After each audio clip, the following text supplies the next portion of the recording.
Okay, while people are filing in, we're going to explain to you they've been playing Spot the Fed here for years to out and embarrass feds. So we thought it was only fair to turn it around and spot lamers.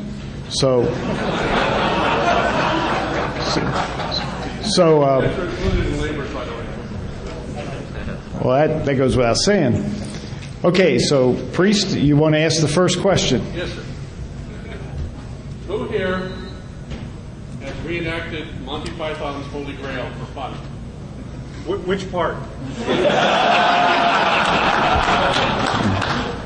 And, I forgot to tell you, you guys are voting. You guys decide who is the lamer.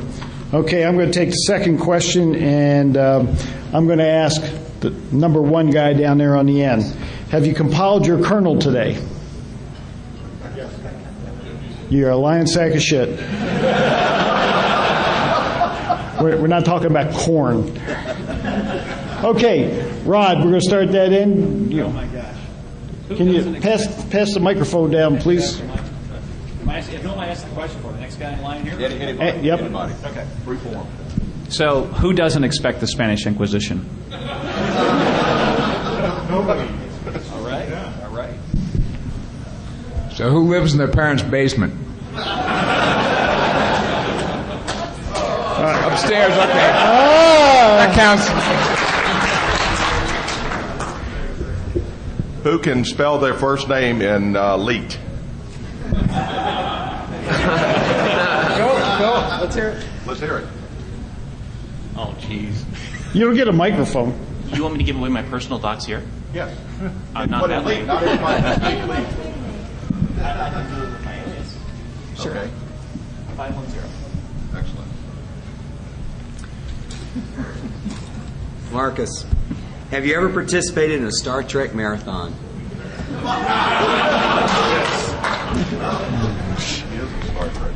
Sad.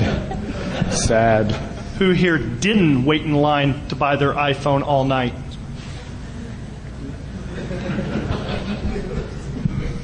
All right, be honest. How often do you find yourself referring to enemy characters as hot? Enemy. Yeah. Enemy. Can the feds please articulate? Where are we next? Who am I asking the question to? Anybody? All right. First guy at the end over there. How many external devices do you own, and how many do you have on you right now? 0 on you? Okay. All right, the you tall guy. How many members of the Skywalker family can you name?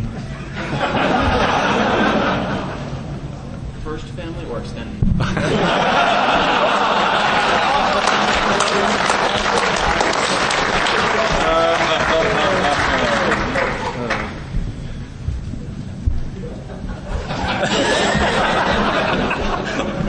Get your bearings. Extended family. Okay, this is for the group. What video game was inspired by the movie War Games? Actors. Commodore 64.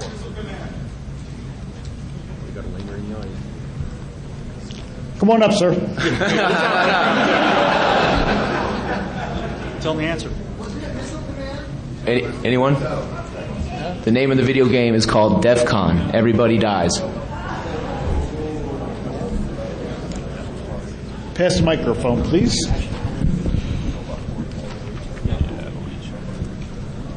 Okay, just a show of hands. Who can identify who Leroy Jenkins is? No.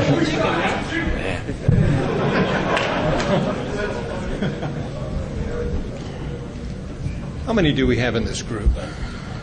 6. Which of you have all of your best friends on IRC channels?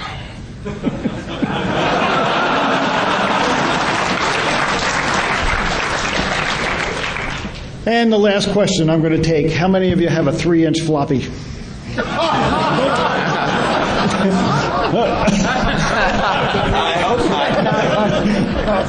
All right. Now it's time for everybody to vote. Whoever thinks number 1, raise your hand. Cheer. No? Not okay. You can sit down. See ya. Raise your hand, Marcus. Marcus.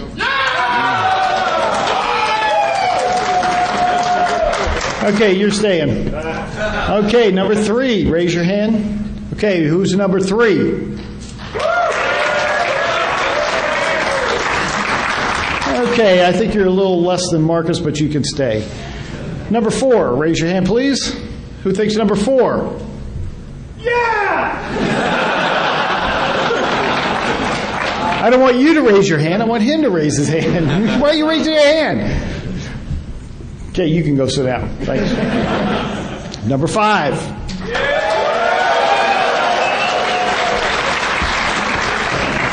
Number 6. How many want number 6 just to stay up here?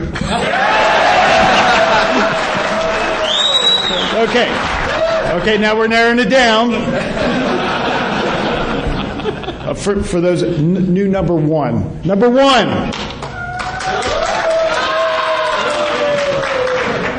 Number 2. Number 2, take a seat.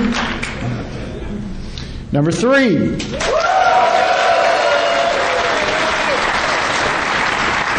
Number 4.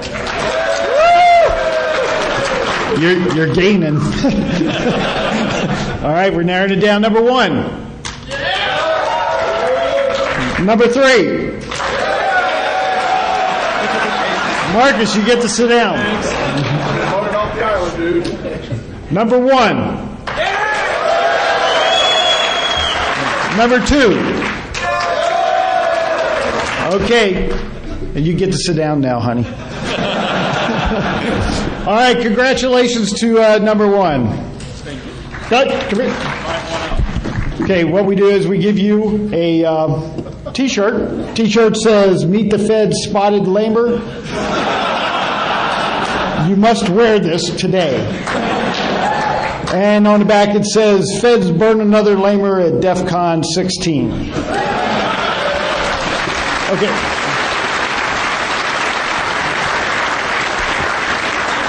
We also had the coveted DoD Cybercrime Response Team shirt. And if you'd start at this end and work your way down the table, everybody has something for you.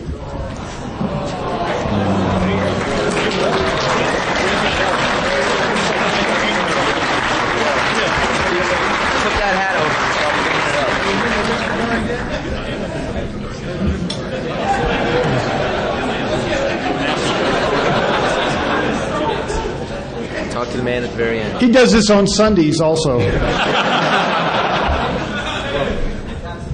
I'm not giving you anything else.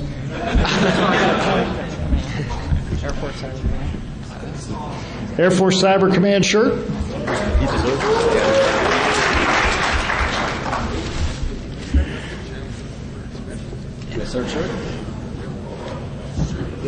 DHS shirt. Yes, sir. NSA.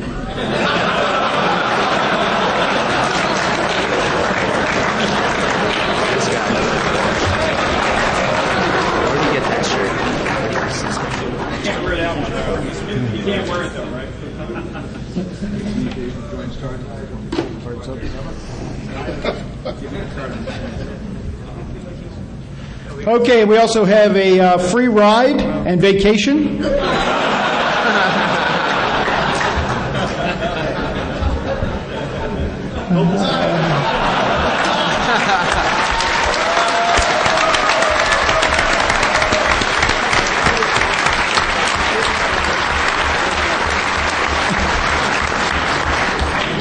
He doesn't get to keep the shit either.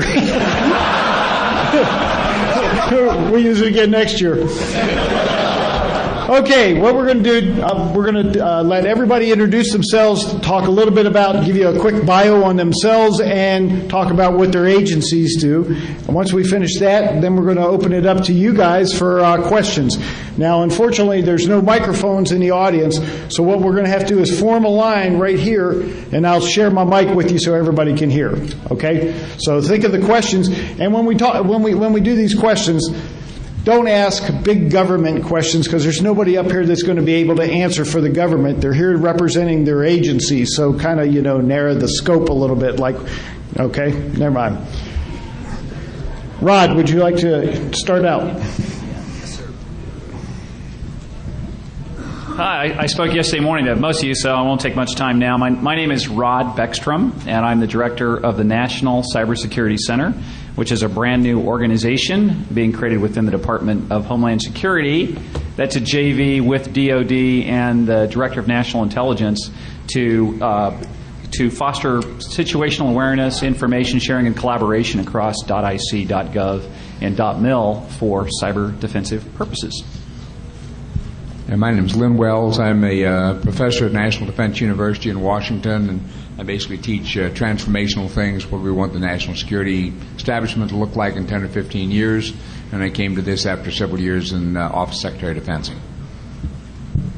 Rich Marshall, I wear the shirt for Jerry, first generation dead, and I've been wearing this shirt for 5 years when I come out here to do this thing. You notice it doesn't fit as well as it used to. Takes a big garage for a big car. Got to put on my do-rag and my regular hat and my cover shirt so that you won't forget what we do. This is the latest in our collection. My background is I was the legal advisor and legal architect for Eligible Receiver 97, which demonstrated to the federal government that information warfare, hackers are real. And then I worked for Dick Clark. You're right. These don't fit like this. You guys are lucky they're going on. Helped develop the National Cyber Security Strategy that all of you love and endorse. My name is Randy Vickers. I'm the Deputy Director of U.S. CERT. My background is, prior to coming to the U.S. CERT, I ran the DoD CERT, and probably the most claim to fame to that was when we blocked MySpace and YouTube across the .mil. Quite popular thing. Currently with the U.S. CERT, we are a national asset to help the .gov and state and local defend the networks across the federal government, as well as collaboration and coordination with other partners to include international and law enforcement partners. Mike Witt. I'm with your Internal Revenue Service. Quick show of hands real fast. How many here have got their stimulus checks back? How many received 2? I need to see you. Prior to coming to IRS, I spent 5 years with the startup of U.S. CERT, and so a little background in that. Good afternoon. I'm Colonel Mike Convertino, U.S. Air Force with Air Force Cyberspace Command. I've been in Great commercials, eh? There you go. That was for That real. stuff's real, by the way. I've been in the Air Force 17 years with assignments in NSA as well as the Air Force and other agencies, doing things probably of great interest to you, very similar to things to things that you do. So I've been to DEF CON 8 times, first time in '94. I really enjoy it every time I come, so should be a lot of fun here on the panel. So look forward to your questions. Hello, my name's Mark Morrow. No, he wanted me to speak in French, but si vous avez des questions en français, je peux les répondre après la session. We can do that after. Yes. So I'm with the Royal Canadian Mounted Police. I've been with them for 29 years. I've been investigating computer crime since about 92, then over to the Canadian Police College as a course coordinator, and now I'm in charge of policy and standards for all of the investigators in Canada with the RCMP. Our group has about 145 people in technological crime in Canada with our organization. That doesn't include other police services. And looking forward to answering your questions. My name is Barry Grunding. I'm a supervisory special agent with the NASA Computer Crimes Division. I know the tag says NASA, but I'm actually part of the NASA Inspector General's office. We're a law enforcement agency tasked with the oversight of NASA. And primarily the Computer Crimes Division does intrusion investigations. That's basically what we do. And general computer forensic support for general crimes. Pretty small unit. I supervise the east of the Mississippi, about 9 NASA centers, and I have 4 agents and 2 techs, and we stay pretty busy, mostly with intrusions, as you can imagine. That's it. My name is David Helfand. I'm a special agent with the Naval Criminal Investigative Service for the last 3 years.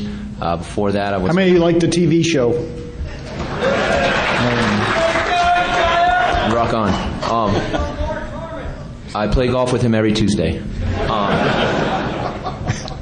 And I work for the Atlantic Cyber Division for NCIS.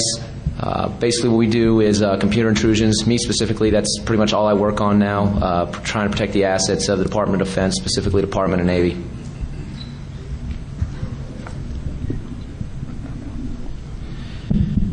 Hi, my name is Ray Kesnick. I'm the director of the Defense Cyber Investigative Training Academy, which is a component of Defense Cyber Crime Center. I'm also an NCIS special agent detailed to DCITA as a director, 22 years with NCIS. And I know you don't play Tuesday afternoons because I play Tuesday morning with Mark Harmon. Very busy schedule. He asks our advice on a regular basis. So if you have any questions, please ask.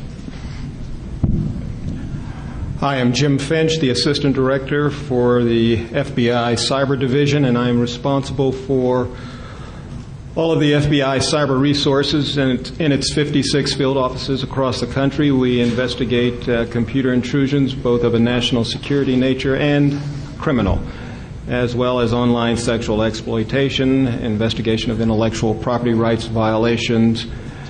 And then there's a lot of outreach that goes along with that through programs like InfraGuard and our IC3 Internet Crime Complaint Center, which we take complaints for victims who have used the Internet, feel like they've been defrauded or their systems have been compromised. They call IC3, and hopefully we will address that. If we don't address it, we'll send it to the state and locals who do.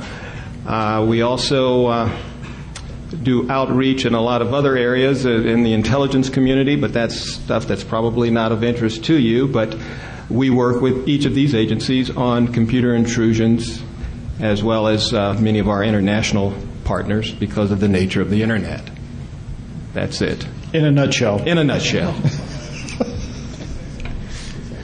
Okay, I'm Jim Christie, and if you got questions, if you'd start forming a line right here, otherwise this concludes this panel.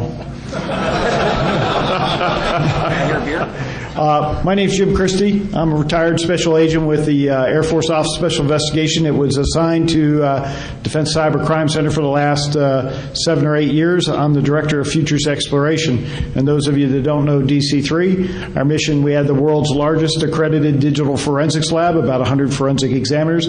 We have the best training academy that Ray Kesnick runs, where we train the criminal and counterintelligence investigators in the Department of Defense. And we have an institute that does the research and development of tools as well as the testing of tools that are used in a forensics lab. Okay, first question. Where's the Jeopardy music?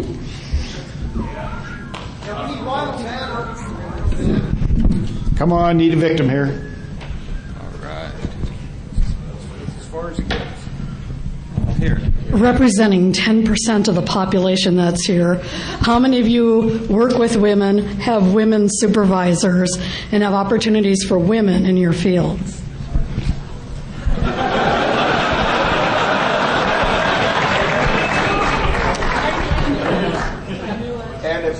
Hey, too. Every great band is a woman. Well, my mother. Did you say under?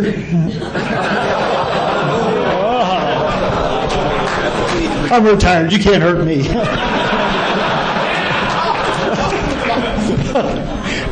Actually, Michelle Kwan, the director of the U.S. CERT, was here and did Black Hat and got called back home. So Randy is filling in for her. Anybody else want to take those questions? Cheryl just mentioned our deputy director of the NCSC. Extremely talented. Let it happen.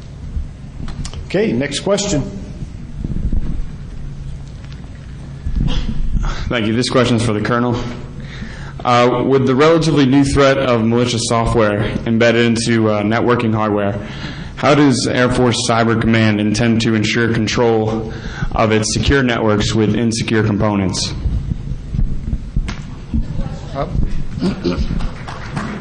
That's a good question. Next question. That's right. I could tell you, but then I'd have to bomb you. Well, obviously, we have other measures to make sure. Obviously, the warfighting network, the network on which we conduct the command and control of the Air Force itself and all its warfighting equipment, hardware, is a segmented network. It's a wholly separate, and so things getting in and off of it are only through human buffoonery. So we have a lot of measures to try and preclude that, but there have been on and off incidents in the past which we've handled pretty carefully. We don't, obviously, with new technology and new issues, supply system issues, which is what you're getting at. We are in the process of developing additional measures to prevent exactly that from happening. So, if I were to describe them to you, that would be a faux pas. So I won't do that here. But if you'd with like a beer to ask, later, he'll do it. For that's you. right, for a beer. But rest assured that we've got that pretty well in hand, and we're improving our security every day as well. So. Anybody else on the panel want to take that for their agency? I didn't think so.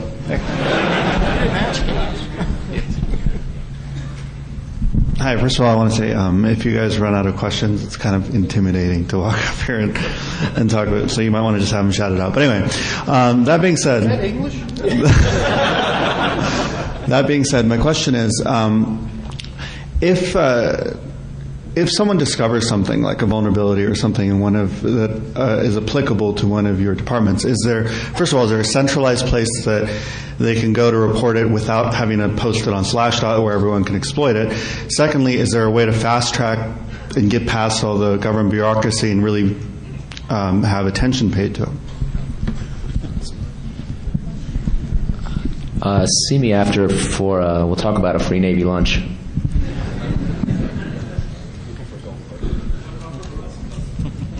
You can all come see me after. I'll be here all night. I'll take that one. In the microphone, please. Thank you. Sorry about that. It's like Congress. Yeah, everything's recorded. One of the things that we always have to take the challenge is how we share information, because information is being shared about weaknesses in our environment. So one of the first things as you look at your incident handling, or someone looks at the incident handling process, is how you do the reporting. And at a minimum, you've got to report to your Security Operations Center or equivalent type organization that can gather enough information to be able to do a mitigation strategy and execute that. Now, the rapid response to that and share that information is one of the things that we at U.S. CERT does. So as we get information, whenever that information comes in, we do a similar activity on a much larger scale, and even before, and our goal is hopefully before it starts affecting other organizations, we're taking the mitigation strategy that was used and sharing that with other organizations.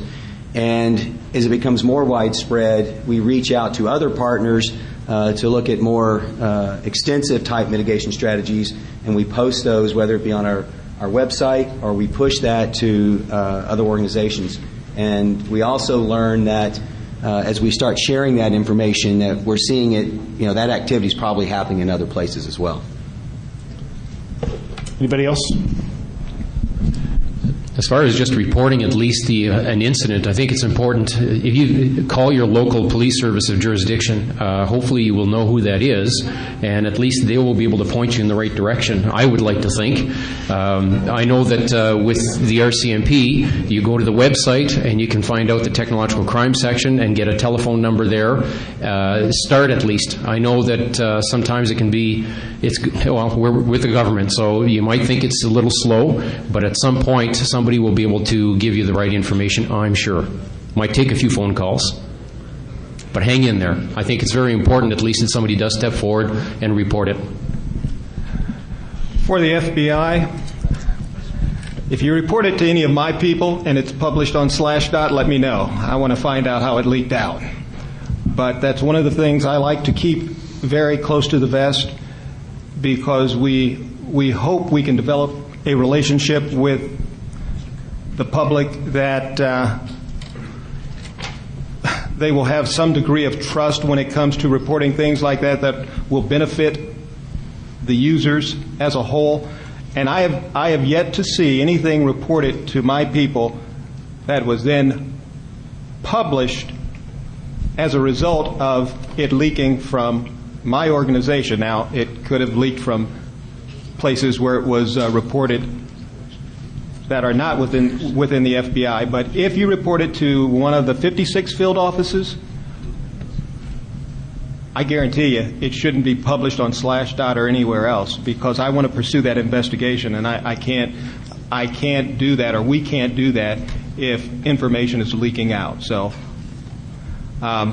feel free to report it to us, and hopefully it will be maintained in complete confidence. If not, certainly, I'm in Washington. Give me a call. Number is 202. Yes, sir. Not let me just on the internet. Just one point on this is that even if you have a centralized location, and most of us do in some respects, it's only a part of the problem. Lou Gerstner, who used to be the CEO at IBM, was in a symposium one time, and he asked, how do I know if I have an effective information assurance program? And so the answer was, walk down the hall, find a random employee, and ask them 3 questions. Would you know if your computer was being screwed with? If yes, would you know who to call? If yes, would you care enough to call? And the point was, unless you can answer yes for all 3 to all 3 questions for every member of your organization, you can spend a gazillion bucks in technology and you're not going to get the answer, because it'll fail on the people piece. So in addition, most of us have these, but it's incumbent on us to train our people to make use of them, and particularly to understand what's going on. So it's not just simple as having the phone number. Thanks. Okay. Hey, Jim, will this mic work better for them? Sorry? Will this mic work better for them? Sure. Since you all have all your jobs overlap to some extent, and since you all feed off of the same trowel, except for the Mountie, do you guys believe there's any infighting amongst yourselves? Answer is no. Next question.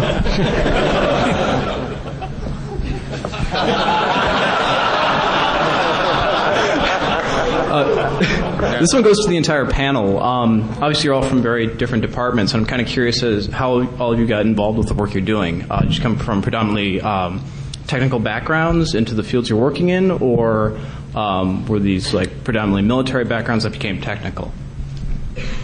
Want to start that? I'll take that one. Yeah, I was in New York in 9/11, had a really powerful personal experience, and ended up actually working for peace all over the Middle East for 3.5 years, building a decentralized network of CEOs organized in a cell-like format.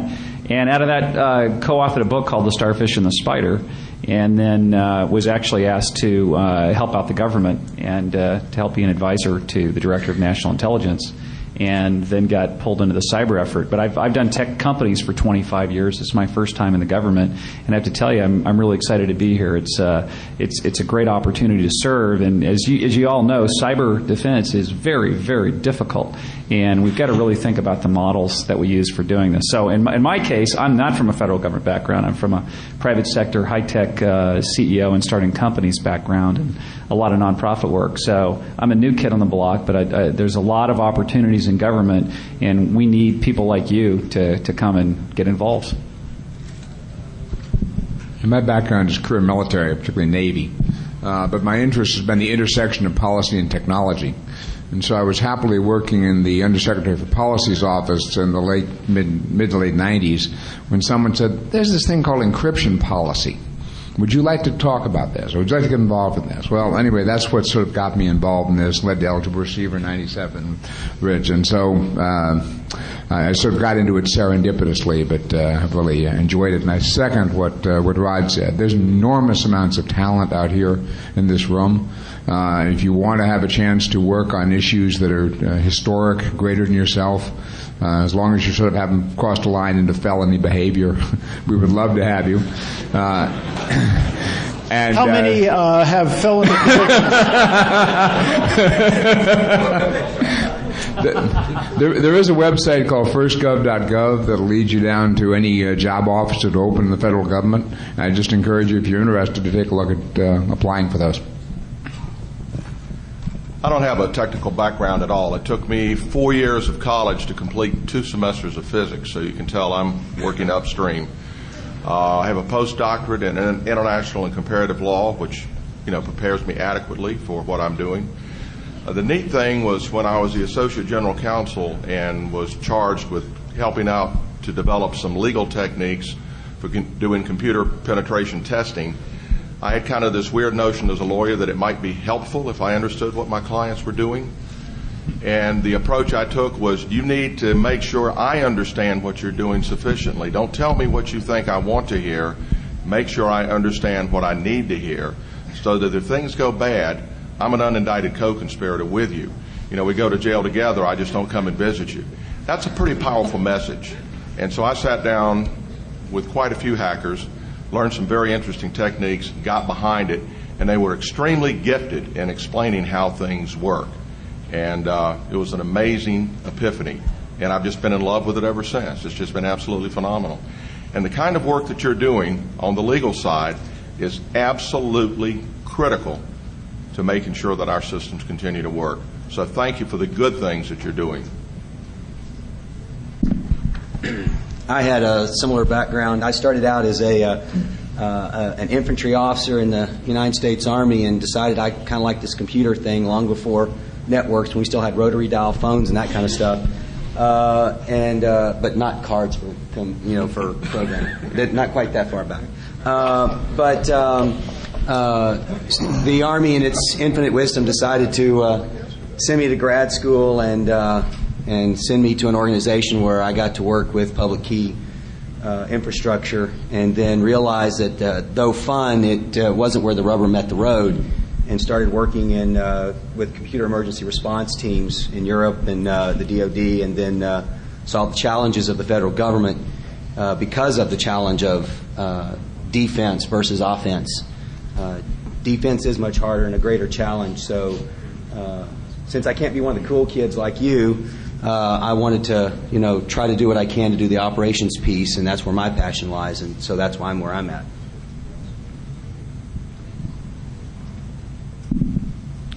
I was actually started out as a system administrator and network administrator in the Department of Defense, and found myself actually in Eligible Receiver 97 as one of the people involved in the exercise. From there, I moved over to an organization in the Department of Defense called ASSIST. It's DoD, so you got to have an acronym for everything. So ASSIST later became renamed the DoD CERT. And I actually, within my first 6 months there, was involved in a couple of things called Solar Sunrise and Moonlight Maze. So from there, that's kind of where I kind of got my start from that. Well, even though I'm the military guy on the stage, the active military guy on the stage, I guess it sounds like I'm the most similar to some of you, although some of my stuff, the way I started was a little probably dated, but some of you. I was really interested in telephones when I was really young. Just put it that way. I drove my... Yeah, I had a lot of girls, friends that I like to call that were far away from my house. You know, I met them at camp and stuff. So anyway, just, you know, things to facilitate that. That's how it started off, and then went on to Heath kits and all sorts of neat stuff like that. So I guess that makes me more like you than a lot of the folks here in the military thing. I only came into it much later as a way to really pay for college. You know, I actually have an electrical engineering degree and a master's in computer engineering. So I'm also the big geek on the stage, I guess, too. So anyway, that's mostly about me. After entering the military, like I said, I continued the same activities, but sanctioned under the federal government. So it is a good way of life if you can get it. So, but we are of course always recruiting, as you know from our commercial. So, and I'm proof positive that you can get into the military. As long as, again, you haven't actually committed any of those felonies, or at least nobody can prove it, right? We'll talk later. With regards to myself, having said earlier that I had 29 years service, I can say that I was one of the guys way back when in college when they had the programming in BASIC and the punch card. So I go back that far. Having done that, I've always been interested in computers, but I did general investigations for the first 5 or 6 years. Then the opportunity came where I could get into the field of technological crime, and I lived through the years of the bulletin board systems. That was a lot of fun, a lot of investigations on that side. Then I mentioned before, moved over then to as a course coordinator to the Canadian Police College, and now on the management side, looking after the policy and standards for a national program for all of our investigators across Canada. I'll keep it real brief. The original question about what got us up here, I think the key word that you hear again and again is passion. If you really like this stuff, you can do it. I started out as an infantryman in the Marine Corps. I had no technical knowledge at all until I went to college, got into computers, and luckily right off the bat started using Linux and Unix instead of the DOS Windows stuff, and that gave me a little bit of a niche, and that's where it went from there. But it's the passion that drove it. If you really like doing this stuff, you can go wherever you want. And I imagine being here at DEF CON, most of you are in that same category. Yeah, I think as I mentioned, I started out at Cisco Systems. I was kind of a geek, still am.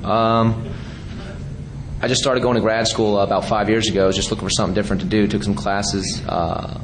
Based on the nature of the program, I was exposure to law enforcement for the first time, and it was just something that hit on right away and said, maybe I missed my calling. So started dropping applications, and NCIS was lucky enough to get me first. So there you go.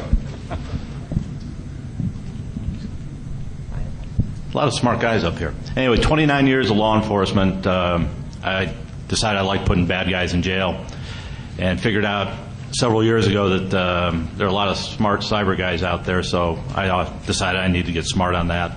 Moved along through the field, and that's how I got where I'm at. I think my story is more of the passion side. Started out in college as a comp sci major when Fortran, Cobalt, Assembler, Pascal were all required courses, and ended up getting recruited by IBM my last year of college. Spent some time there and ended up in the FBI somehow, and I've just never lost that passion. Love Unix, or flavors of Unix, and I'm usually running about 4 or 5 operating systems at home and on 4 or 5 different computers, and it's just a passion, and I work around a lot of people with that same passion, and so that's why I'm here, and that's why I actually paid to get, I think, 12 or 13 people here as well, because this is what we enjoy. It's what we do. And they could be sitting right next to you.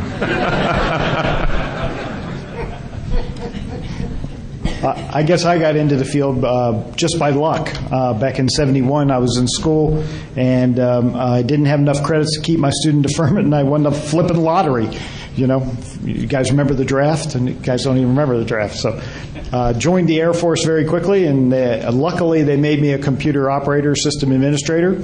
And then after, I guess, about 8 years of that, I cross-trained, took a downgrade, became a programmer, working Fortran, COBOL, assembler, And then I was bored to tears. I was writing the parking control program for the fucking Pentagon. That went well, Jim. So I started looking for a job, and I got an opportunity to become a computer crime investigator with Air Force OSI. And I said, wow, you mean I get to stay with technology and carry a gun? Wow, these guys aren't really bright. They could use me. So went over to OSI and became the chief of computer crime for the Air Force OSI for about 11 years, and just love it. So next question. Draft. Damn, you're old. So my question is, it may sound slightly broad, but I try to be narrow.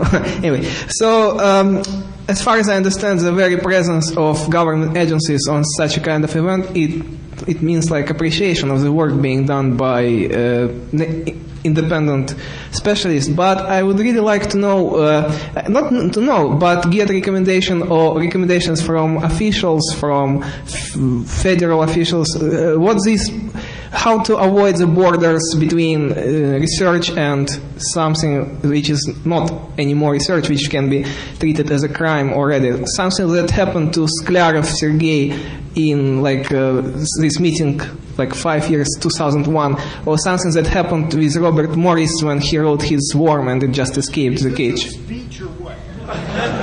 What country are you from? Me? Russia. No, I'm talking to her. I just asked what could be the... What country are you from? Russia. Okay. So that's the question. just recommendations from people. We'll think about it.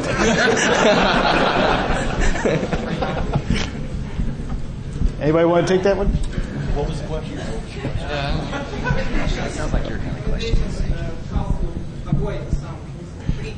Read Title 18, U.S. Code 1030. Even better. I'm a strong advocate of the Lawyer Full Employment Act. So get a good lawyer. Get a good, smart lawyer and talk to them and listen to them and pay them up front.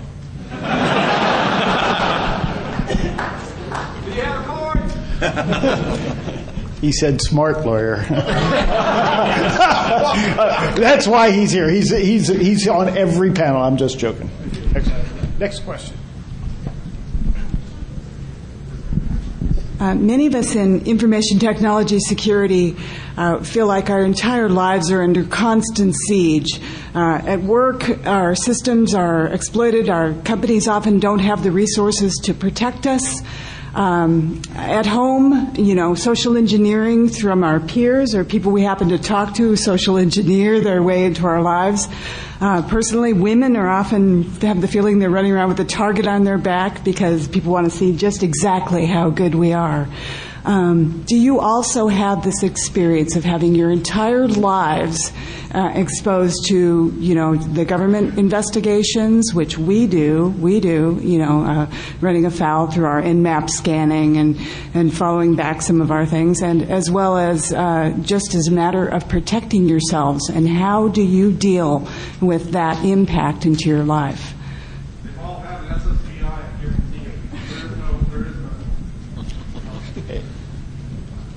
I would say we probably feel the same way as you from that standpoint. There's a term that we use in the government, and God we trust, everyone else we polygraph. And that's pretty much how it is from our standpoint of being a federal employee, of what we do from that, and what we have to go through to protect our networks to ensure that our public services that we provide back to you, the taxpayers, are there, they're protected, and they're there for your services. Surprisingly enough, my agency doesn't have that problem.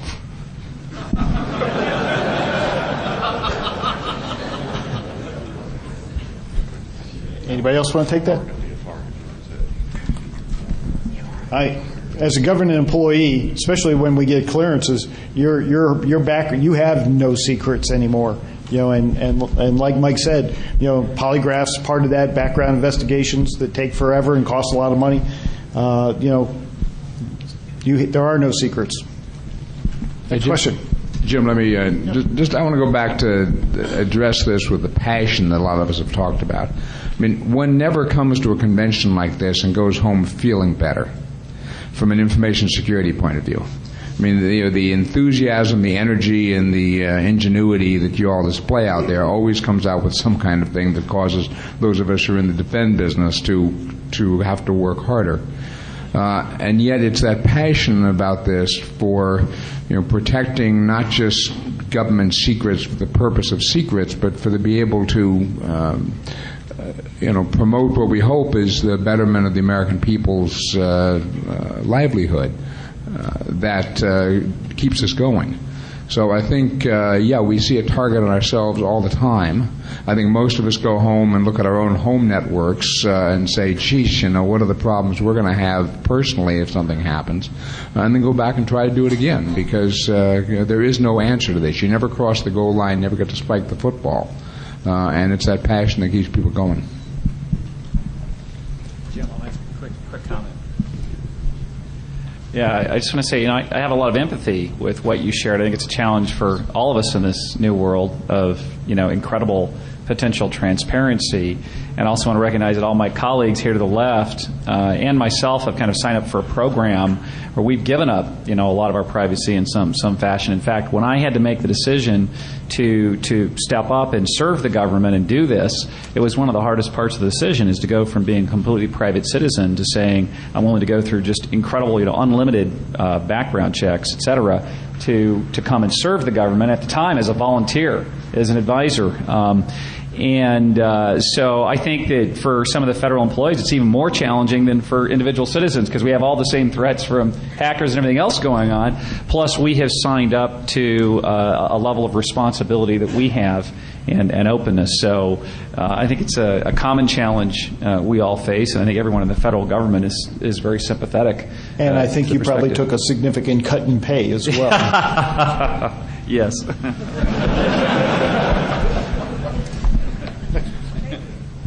Sure. Okay. I don't know. I'm a short guy.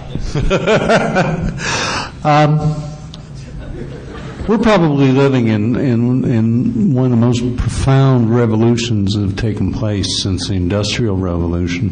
And one of the things I've seen in the business world is there's a constant need to change your models and your preconceptions. What do you guys see in terms of what new models and what new preconceptions do your agencies have to adopt or endorse? Good question. Start down to right. I'll take a stab. There's quite a few, and I spoke to some of this yesterday. How many people were there yesterday morning? Okay, a few. Okay, then I'm not repeating too much. But in talking about looking at the cyber challenge, which is an incredible challenge, and I likened cyber to basketball and said, if a high-scoring basketball game might be 113 to 99, in cyber the score would be 113 million to 99 million, perhaps, because offense is so much easier than defense. Okay, and so then the question becomes, how do you change the odds? How do you change the rules of that game? How do you change the dynamics of the system? And I think I've probably got more questions for you than I've got answers. But clearly, one of the things we've got to look at is the protocols of the network themselves, whether it's BGPSec or DNSSec. But how do we rewire the system and really make the investments there? It's like the ounce of medicine that's a lot cheaper than a pound of cure or 1,000,000 pounds of cure. But I think we've got to really think about, where do we want to take this network? Where do we want to end up in 5, 10, or 20 years? And how do we steer and tighten up the protocols at every level to make it a much more secure environment? I think another area for us to look into, and the community can help us here, but is how can we integrate privacy and security and adherence and support for appropriate law enforcement? And there's people out there in the community who think that those can be well integrated through anonymous services, for example. And I think it's a challenge and an opportunity for us collectively to work on that and think through it. But I think that's part of one of the pillars we've got to take a look at. So 3 areas that are of concern to us right now. One is the ability to share information, to communicate, collaborate, translate, perhaps, and engage with civil military partners outside the boundaries of the Defense Department.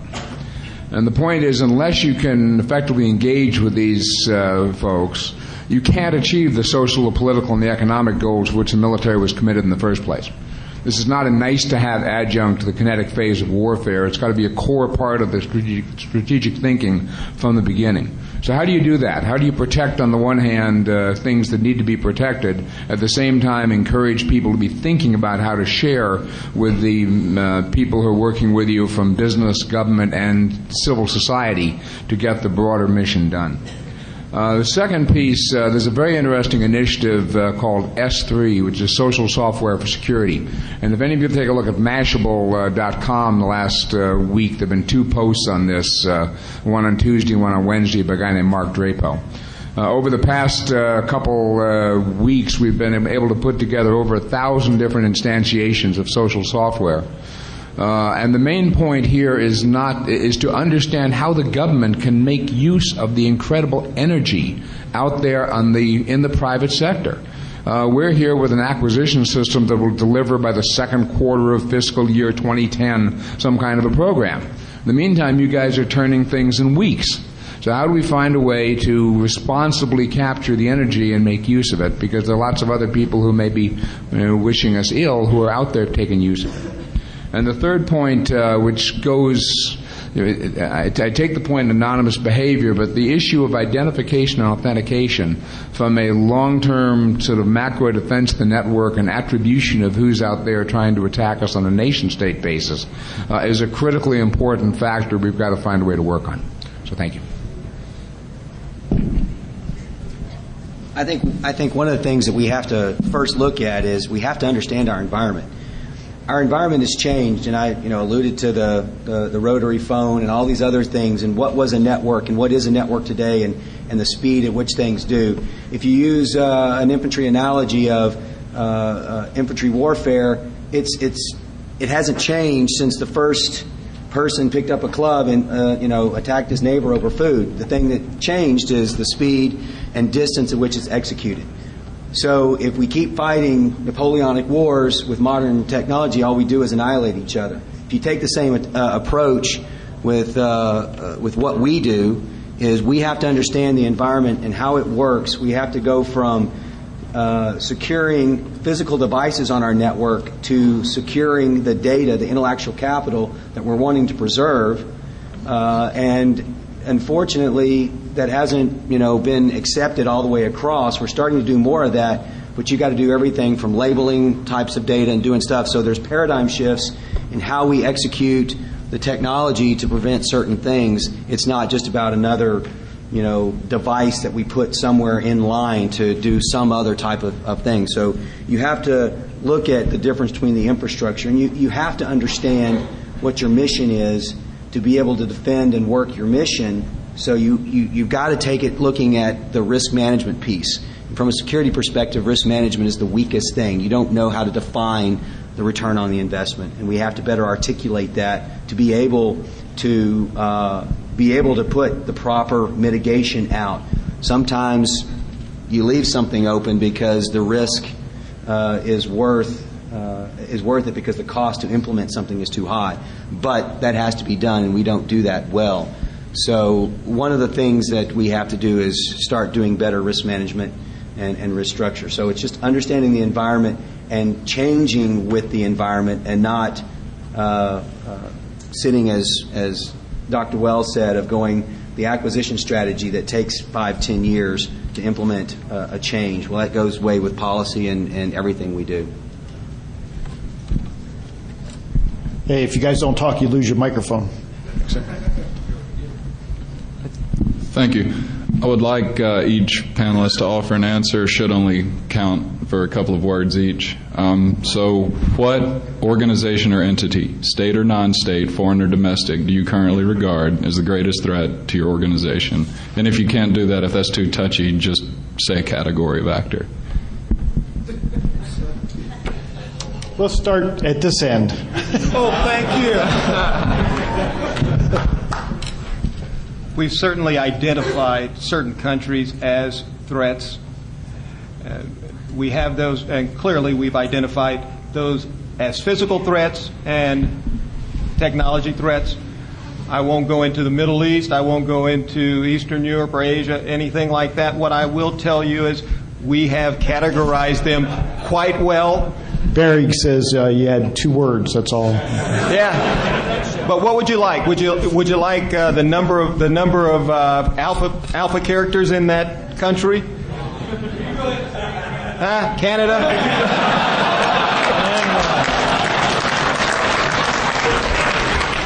But no, there are probably at least 5 countries we've identified as having skills equivalent to the U.S.'s, and so they are certainly a concern.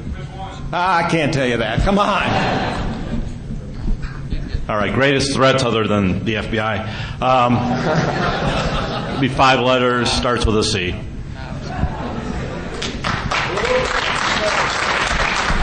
Chile? That's Chile. Real brief, I'm going to swap that around and say one of the threats that we do suffer is an insider threat, and I think everybody knows that's kind of a normal thing to say. But if we could educate people inside to not make themselves so vulnerable, we wouldn't be victims so often. Without getting into the specific number of countries, somebody mentioned 5, and I guess that's probably very close. CANA. Actually, I think the reason I would say nation states, but I think that there's a reason for that, and that's deeper than that, and that is the lack of concentration. You know, this room is full of people that are an exception to a growing rule in the United States, where people are not getting as much technical training as they should. When I went to college and went to engineering school, I was a minority in that school as far as nationality, believe it or not, and that's only getting more so. So if you're asking the United States military what it thinks is actually the single greatest threat, is a failure of American youth in some cases to go out and get properly educated or be properly motivated to do the things that all the people in this room enjoy doing so much.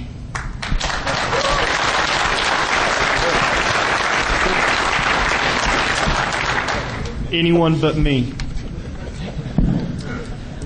Kind of an extension of Barry's comments, and I think it's the inconvenienced user.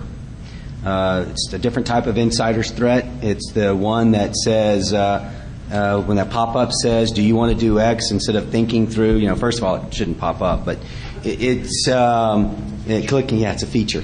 It's clicking on that and, causing others. So it's the inconvenienced user, or the user that's doing things more innocuously, not the one that's doing things more nefariously.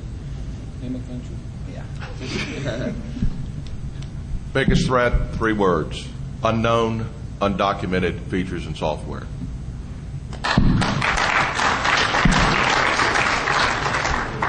I personally think we underestimate the threat posed by organized crime.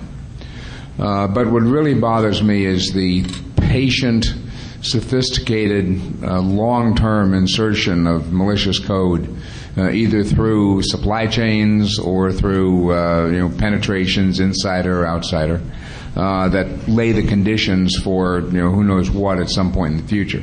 And that's one of the real differences between the cyber problem and others, is you don't know whether someone's just screwing around and taking, manipulating data for the hell of it, or they're actually putting in code that can be executed later on. So that's where my concern is. I think the greatest threat is the failure of our own imagination. to restructure and re-engineer and direct the whole system to a better end state. And I think this is an amazing nation, and I have tremendous respect for the whole world, and I've lived overseas several times. But this is the most important infrastructure in the world today, the internet. It's what binds us. It's what makes us interdependent, allows us all to communicate and to build a global society. And we really need to think about where we want to take this thing. And it's always easy to rip things apart, and it's much more difficult to design them and choose where we want to take them forward. So I hope that we can all collaborate in that effort. Next question. Does the U.S. Air Force still feel that we need a military botnet?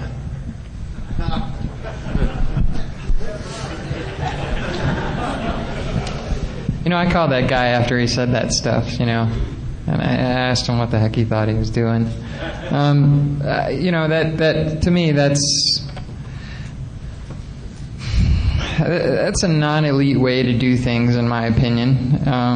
It isn't, to me, a professional manner in which we were to conduct our craft. So, no, I kind of sneer at that.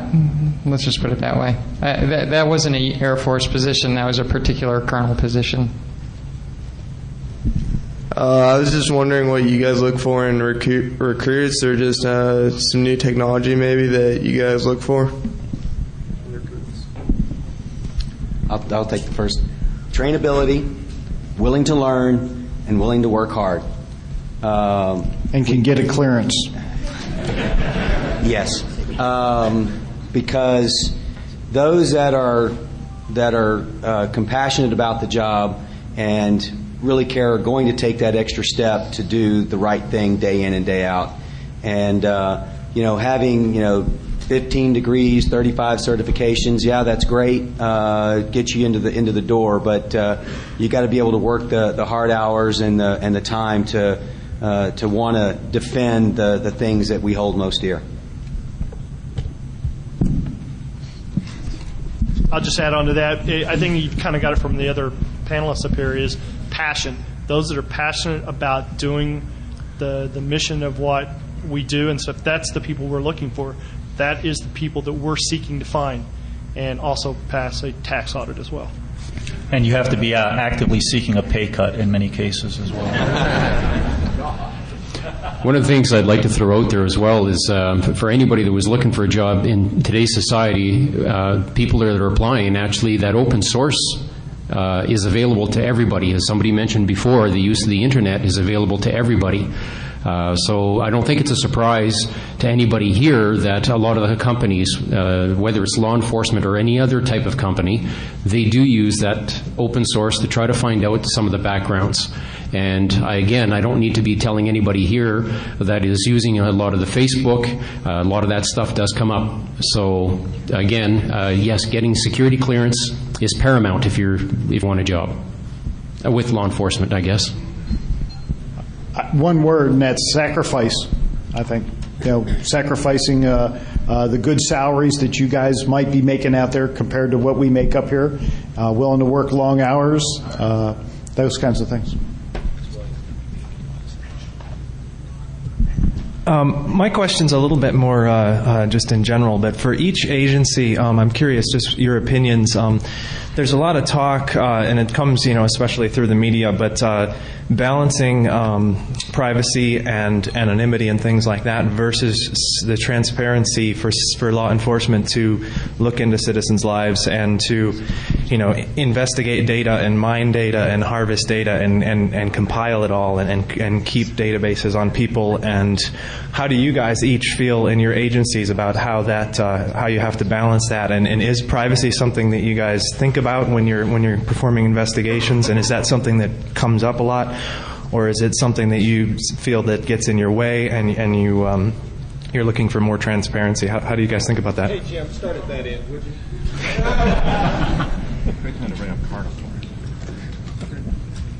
I'm going to give you an honest answer to that question. I don't think there is any entity in the world that is more concerned about individual privacy and protecting that than the NSA. Any program that is conducted is rigorously reviewed independently by different lawyers to make sure everything is done correctly. And I can tell you from personal experience, I've worked for several of the directors, if the lawyers don't endorse it, it doesn't get done. Period.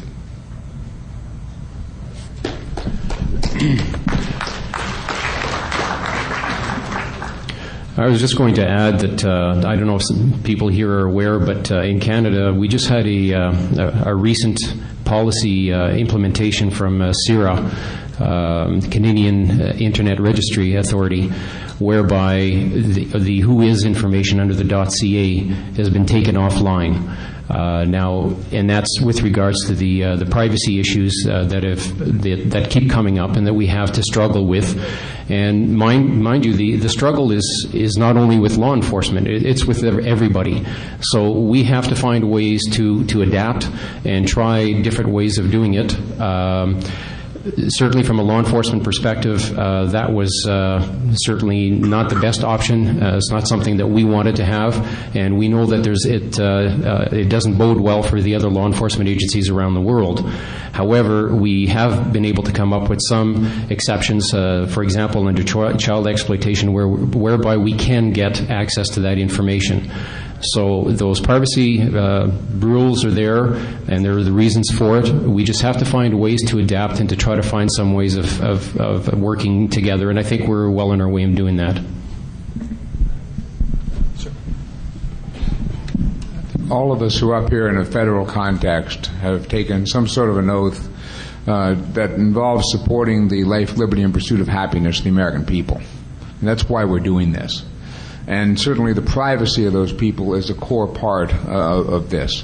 I mean, I've got to tell you the sorts of questions that when I was in the Office of Secretary of Defense we had to answer when someone lost a laptop, for example, with all sorts of people's names and social security numbers. And the question was, what are you doing in your organization to keep that from happening here? And then in cases when it did happen, it was like, all right, are you willing to subscribe, are you willing to pay for all the people in your employ or under your care for a year's worth of credit checks, for example, in order to make sure, not credit check, credit verification, in order to make sure they weren't disadvantaged for that. This is a daily part of the concern of everything we do, and I'm glad it is. Just a couple thoughts. I mean, first, I just want to support the comments that were made by all my colleagues here. And I'm saying, for example, we're standing up a brand new organization, the federal government, and one of the first things we have to do is work on the privacy process and the privacy reviews with all the attorneys to make sure there's an appropriate structure and process in place for handling that. But I want to talk more broadly about the privacy issue for a moment and anonymity, because I think that I was at the Aspen Institute last week at a really amazing session, and we had some of the heroes of the internet there, like John, Seeley Brown, and others, brilliant people. And we were talking about this issue of privacy and anonymity, et cetera. And if we look at the traditional privacy debate, people talk about a trade-off between privacy and security and convenience. But a lot of the leading thinkers think there's really not a trade-off between privacy and security if you use appropriate anonymity, but with law enforcement collaboration in the sense that if a warrant is ever delivered or subpoena is delivered, the identity of whoever it is, and I see Rich nodding his head, who's anonymized is identified. And I was involved in this. The one company I ran in the security sector was called Privata, and we partnered we had an investment from American Express, an investment from First Data Systems. We raised $37 million, and we pioneered a completely private and anonymous credit card settlement infrastructure between 1999 and 2001. And so you could serve privately, purchase privately, and ship privately and anonymously as long as it was legal. And if it was illegal, if you ever did any illegal activity, then upon delivery of a warrant, then the identity of that individual would be provided. In fact, it had to be because it was engineered to fully comply with law with compliance. So you can architect, and we can architect systems that give tremendous privacy protection, and which also support law enforcement. The issue is a public policy issue and a social issue, which is that I don't think that that's generally understood, and the bridge that bridge has not been built. And I think the challenge is to the privacy groups and the privacy advocates, and there's some very articulate organizations that are here, at this event, is for those groups to help propose solutions in the future and open standards that comply with law enforcement and what DOJ, FBI, and others need to do, because crimes are real, cyber crimes are real, and none of us like to get ripped off. So we have to have a secure structure, but we also value our privacy. So I think that there's a great opportunity for education and to start changing and move to a new generation of how we understand privacy, because we've got to solve this identification and authentication issue on the Internet to make the environment more secure. We've got to get on top of this thing, because you look at the whole list of things that go on. This is one of the core components. So I want to throw the challenge back out to the group here and say, we hope that you as a community will be putting together good proposals that the government can consider and the law enforcement bodies that can become active open standards that the private companies will go and implement and make happen.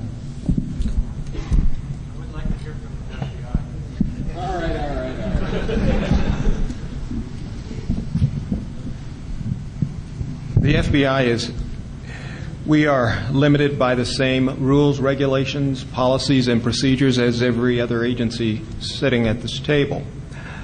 If anything,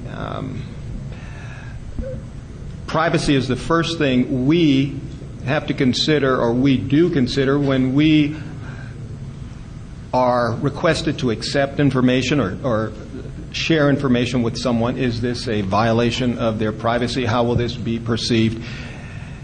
And it gets lawyered to death before we ever do anything.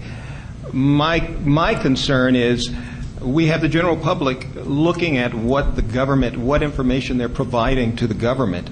And I said, geez, most of the public, they provide more information to utility companies. I don't see them out giving the utility companies, cable company and so forth, a hard time. But we, the FBI, we have a really tough time when it comes to information sharing, doing that with our partners because of the privacy issue. But we investigate civil rights violations. We certainly have to keep privacy as a consideration when we do our jobs.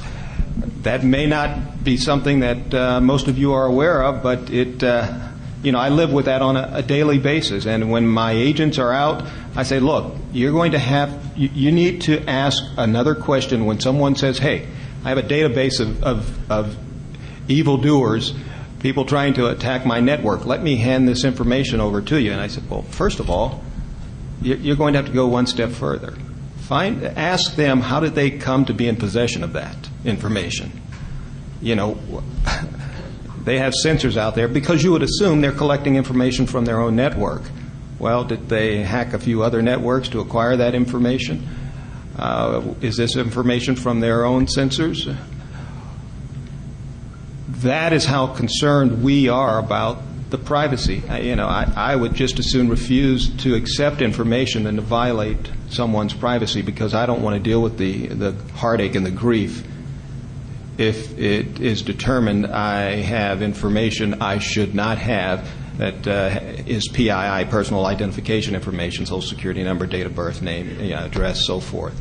So, yeah, it is something we consider quite heavily when we do our jobs now, because there's a lot of information out there, and believe it or not, there are a lot of agencies that would like to share that information with us, but I said I'd rather refuse it than to take something that we shouldn't have and then deal with that. So, it's something that I guess pains me on a daily basis, or pains my agents on a daily basis, but we have to take the privacy of our citizens into consideration, and we have to do it very carefully. And it happens on a daily basis, and I haven't seen any major mistakes when it comes to the privacy. Well, I've been there for 2 years now, because I've sort of, I won't say intimidated or scared my agents, but they are thinking about personal liability. I said, there's always that possibility someone can come after you personally. So keep that in mind when you accept information, when you look at someone's personal information. So my agents are very conscious of that. So from the FBI, I know it's hard to believe, but it's something that we take into consideration on a daily basis, at least my cyber agents. 27 of you on this side. It's always a balance between public safety and privacy, right, like Rod said, and there's nobody up here on the panel that makes the rules. No. We play within the rules that are set by the people that you elect. Right. So if you don't like the rules, vote. Yeah, and we're not adhering to, say, these aren't FBI policy or privacy rules. These are United States government privacy rules.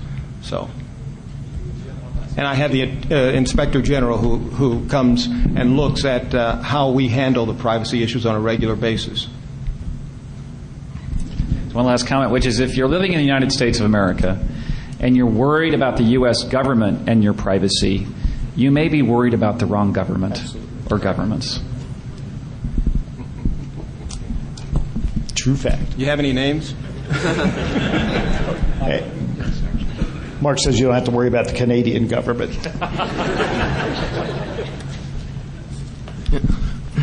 I'm sure agencies, in the course of normal day, just doing your jobs, come across a lot of exploits in public domain software. How do you decide which ones you give back out to the public to ensure that we can patch ourselves, and how do you decide which ones you keep to yourselves to add to your own arsenal? Well, if NSA gets it, they don't share it with anybody. That's right. So they can exploit it. I think the first thing you need to worry about is a responsible disclosure and detection of vulnerabilities as a result of doing vulnerability research, which of course we applaud. I think one of the more important steps would be to let the vendor know that there's a problem, work with the vendor to help them correct the problem. And even though I don't work for U.S. CERT, we work very closely with U.S. CERT, and I'm probably stepping on somebody's turf here, but make sure U.S. CERT knows about it as well to help correct that issue.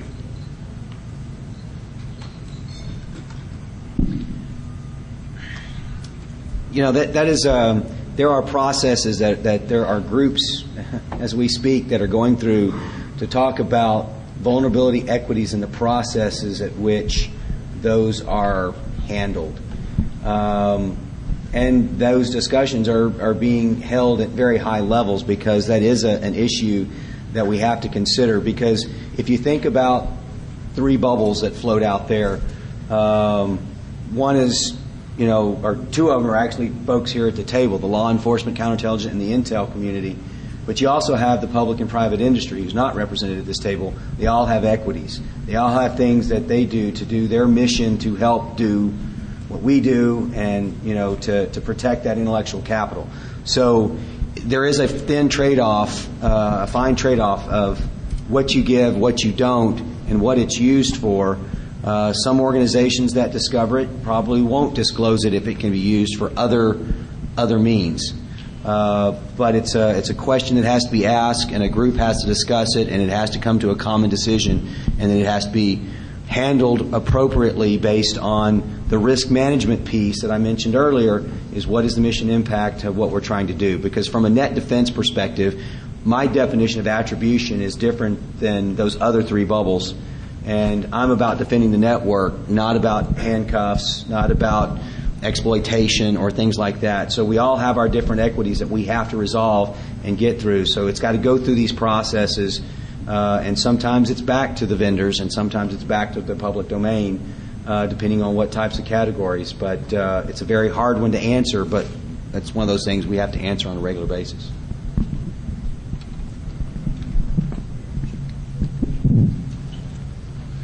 We all know that the low-hanging fruit is normally the one that gets picked first. What, if anything, do you guys do to help third parties, like non-government people, protect themselves from an attack from outside of the U.S.? It's all about training and education and about sharing of information. As we are made aware of the issues at hand, and I'll just use U.S. CERT. We post a lot of information, and not just off the U.S. CERT websites. There are other websites that U.S. CERT uses for training and education of the public to talk about. There's other sites that I'll pick on Mr. Leather Jacket over there, one of the organizations he supports with SANS. They produce a lot of stuff. Carnegie Mellon and CERT CC. There's a lot of information out there, and between us and CertCC and others, we try to consolidate that to help educate the users, those that are willing to take the time to look and hopefully implement it in their systems at home even, so that information is out there and available, and it's shared as freely as it can be. A couple of things you may not be aware of. You can go to our website and download some very instructive guidance on how to set up your computers, a configuration guidance. And this was done in conjunction with vendors, done in conjunction with NIST, the National Institute of Standards and Technology, and that's readily available for anyone who wants to download it from the Internet. We take education very seriously. So seriously that in cooperation now with the Department of Homeland Security, since they've been established, we get a lot of money from Congress, not as enough as we think we need, but a sufficient amount to support a number of schools. There are 73 schools across the country now that have been identified as centers of academic excellence and information assurance. And many of these schools are not necessarily the top-tier schools like your MIT, Stanford, et cetera. A lot of them, several of them, are community colleges. And you might ask yourself, why in the world are you spending money training people at community colleges in some isolated portion of the United States, northwest Nebraska, for example? Well, the idea is to spread that knowledge because the home users need it just as much as big government and just as much as big industry. The crux of the question is, what does the government do to give back to the community as far as feeding back exploits and whatnot? And I think you've got to keep in mind that speaking for NASA, we have a lot of contractors. I mean, it's private industry that drives NASA. I mean, those are the contracts that keep our work going, and it behooves us to get the word out on these things. I don't want a NASA contractor or a DoD contractor any more vulnerable than a NASA system, because that's a lot of times it's NASA data on there. We need the private sector secure so that we can be secure, because they're doing a lot of the work for us.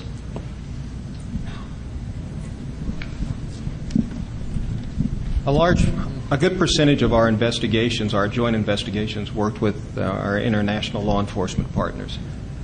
As you may know or suspect, a lot of our pain comes from outside the borders of the U.S. I have cases I work with Russia, China, Eastern Europe. I have a task force in Romania. So I am doing what I believe is an absolute must in terms of working globally with our international partners. There was a time when people believed if an attack originated from outside of our borders, then it was beyond our reach. Well, that's not the case, because they are being plagued by the same thing, and the Internet works the same for them. So they are what I consider, they're motivated to cooperate. Now, will their laws, will the sentences their citizens receive be similar to those in the U.S.? Some cases, yes. Some cases, no. A good example is A-Kill. We saw what happened in that case, but we worked that case jointly. But that's one of the things we have to do, work with our law enforcement partners internationally. I spend a lot of time training our international law enforcement partners, a lot of time looking at their networks and helping them shore up their networks, because they are working with, in some cases, inferior equipment, and the skills aren't quite up to the level they should be. But I figure if we help them improve their situation, we may see them handle a lot more on their end instead of it making it to the U.S. So that's my part, and I spend a lot of time on the road, and that's both with counterfeit intellectual property violations as well as intrusions. So that's where the FBI stands in terms of protecting its citizens from those attacks from abroad. Just very quickly, the NSA is the NASA of cyberspace. It is the greatest a focal point of federal research dollars. In the same way, NASA has developed incredible technologies that help shape the whole semiconductor industry and many others into our scientific advancement. NSA is a phenomenal investment in science and technology and resources. Let's talk about how that's helped consumers as well as small businesses. If you open the Vista operating system, you look at the documentation in the manual, in the front of that manual, you'll see a tribute and a thank you to NSA for tightening up and improving the quality and security of that product. In the same fashion, they partnered with Apple. So you do see a big spillover benefit of that core R&D effort being done going directly into the private sector. Checks in the email. So you guys talked about always wanting people like us in this room is for hires, and obviously the industry is growing. Not you specifically. Okay, well then. No, but I'll be one of several 100,000 college graduates next year across the U.S. and across the globe. How do I get maybe my resume or get in contact with you people? Because your recruiting websites, they really aren't that great. I can't say I've looked at all of them, but what's the best way to find passionate people like us and kind of make it past the cannon fodder, so to speak? Networking. And I'm not talking about computer networking. Any of us have get a business card before you leave. Yeah. And every DEF CON we come here and get literally dozens of applications. And for DC3, Defense Cyber Crime Center, we're about 75% contractors. So the hiring is pretty. Hey. Equal opportunity it's recruiting pretty easy. here. Getting into government takes a while, so a lot of our guys come in as a contractor first and then apply for the government position later. Real quick, one of the websites, I know you go to each agency's website, and I'm just saying this may be one of the crappy websites you're talking about, is usajobs.com. There's all the jobs. That's where we get our postings from. And we post our jobs to usajobs.com, and that's where we hire from most of the time. But the other thing is, like somebody said, networking. People that hand me a resume, I will interface with them if it's somebody that I think is worthwhile. I'll interface with them when we do put a posting up and make sure that they know that it's up there, and we'll do what we can.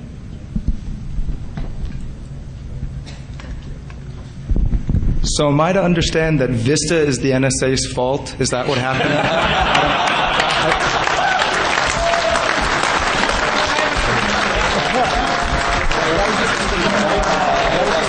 I was thinking out loud, my mistake. Anyway, a few of you had discussed that some of your primary goals, some of your primary jobs are taken up by monitoring network intrusion throughout the day and resources that aren't as high as you'd like them to be. In the future, integrated chips will all be built with grid computing in mind, and eventually there's going to be, every system is available on the planet. What will be done to make sure that you guys are prepared for that adequately?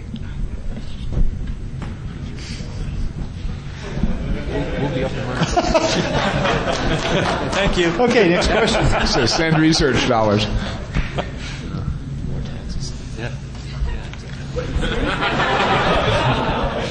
I'll see you there.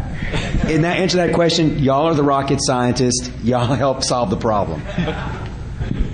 This is one for the military guys. There are the obvious, tasks of figuring out how to face off against, the Chinese information warfare regiments and defending the fixed networks here in the UK. But one of the possibly the most dangerous, I guess, threats comes from deployed operations. If you war drive around places like Camp Phoenix in Kabul and around Kandahar, which I have done, you can pick up wireless networks that have been operated both by the actual troops on the ground there, whether in an official capacity or privately running games and stuff, and also by the contractors.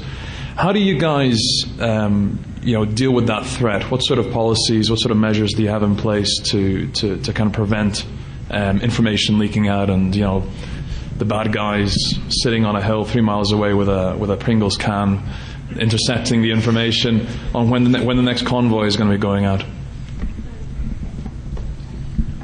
Well, we do have programs in place for that, of course. There's spot checking, of course. We have people running around with with checkers. We scan our networks, our deployed networks, certainly our military ones. As far as private ones go, in many cases, those pieces of equipment aren't permitted in those countries anyhow, because they don't meet standards for those countries for radiation of radio RF energy. So there's other impetuses to prevent those things from being stood up as well. But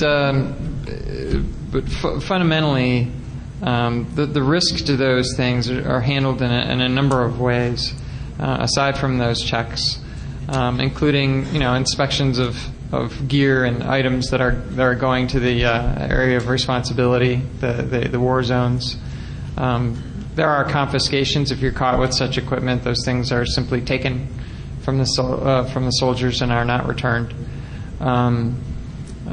So there's when they do those things, those are a pretty good risk to their own personal purse, as well as and they know that. But if you were sitting in the desert for 18 months, you'd be pretty bored too, in some cases. So some of those things are understandable to the extent that they don't connect to DoD networks. The recreational, like you said, for gaming or something. We're less concerned about that from a security standpoint, but we still have a responsibility to those other countries to not allow gear that doesn't meet their laws into the country either. So it's kind of an international affairs problem when our folks show up with those things, and it's a security problem if they're connected to the DoD network. And we have measures in place to handle those things. I can't say that it doesn't happen. It certainly does, but it's mopped up pretty good, and the penalties are pretty severe actually for it. You're prosecuted under the Uniform Code of Military Justice for those violations, and so I think the soldiers are beginning to take it more seriously. Soldiers and airmen, of course, from my point of view. So that's about all. I have a remark and a question. One, I'm former U.S. Air Force Electronic Warfare 53rd Wing, which I believe is now under your Cyber Command. You made a remark earlier that the botnet was beneath you. In electronic warfare, we had a motto: in God we trust, all others we monitor, jam, and deceive. And if we can't do that, we drop a bomb on them. Right. So the fact is if you remove things from your arsenal and you're fighting this war, how do you plan to win the war whenever there is no rules of engagement? And for the gentleman on the end, any system that is architected anonymous that you can provide the details of an individual operating in that system by default is not an anonymous system. So. Right. Well, what I was really trying to say when we were talking about the botnet was, in essence, that there are better ways of doing what we need to do rather than use a botnet.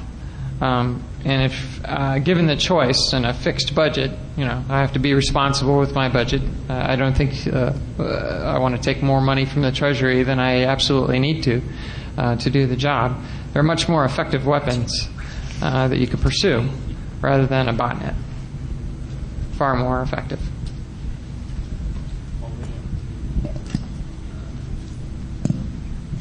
Just want to respond to your comment. Obviously there's a school of thought out there that says anything that's connected to the network can be hacked. And if that's true, there is no privacy for anyone, anywhere, anytime. So for those who are going to hold that position that I'm not going to argue with, okay, that may be a point, then the only privacy we gain may be through legal means. But I think that then we have to figure out where we're going to go with this debate then. I mean, if what you're saying is there's no privacy whatsoever, then we have to go to McNeely's model, right, which he says, get over it, right? You have no privacy, get over it, is Scott McNeely's motto. So anyway, I'm sympathetic to your comments.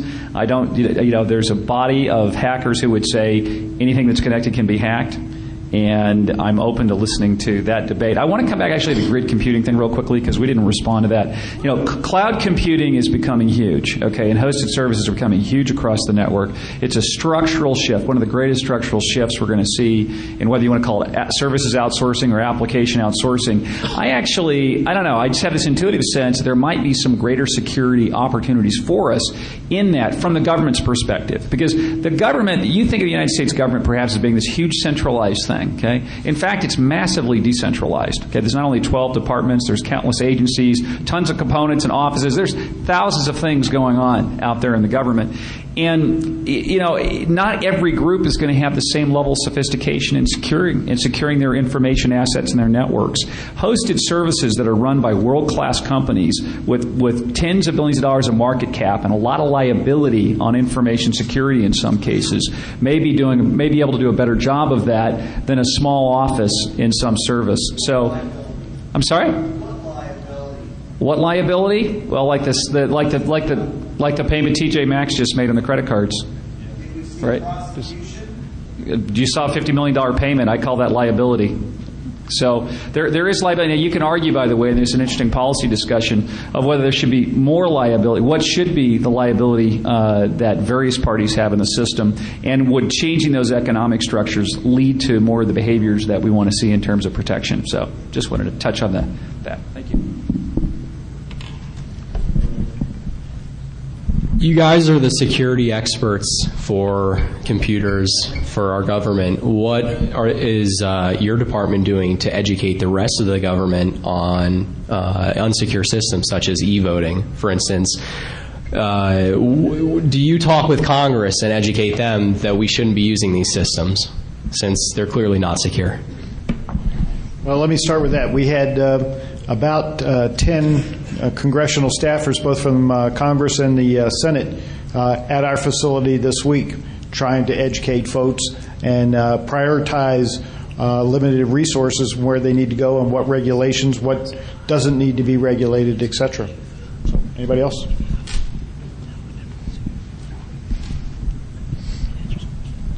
About a year ago, I had the privilege of actually going up to the Hill with Rich for a number of times on a weekly basis, multiple times a week, and actually educating and bringing up to speed a lot of our congressmen and senators, literally one-on-one. And again, that's really kind of what we're doing, is trying to get there and educating them, not so much on the voting system standpoint from that, but to ensure that they're aware of things that are happening in the cyber realm. Across the federal government, across the nation from that standpoint. So again, that was something we did for a little over a year while I was still there, and it's probably still going on today. Last week, I sat as a backbencher to listen to the House staff and the Senate staff, their security staffs, brief a large number of members of Congress, both representatives and senators. Their biggest concern is privacy, not just the privacy of their constituents, because they get overwhelmed with that kind of a complaint all of the time. But it's interesting how they communicate with their constituents. It's not done via mail anymore because of the anthrax scare. Every member of Congress, regardless of their age, carries and uses a BlackBerry, and that's not an implied endorsement or an express endorsement, but they use a PDA. They know the vulnerabilities associated with using wireless nets.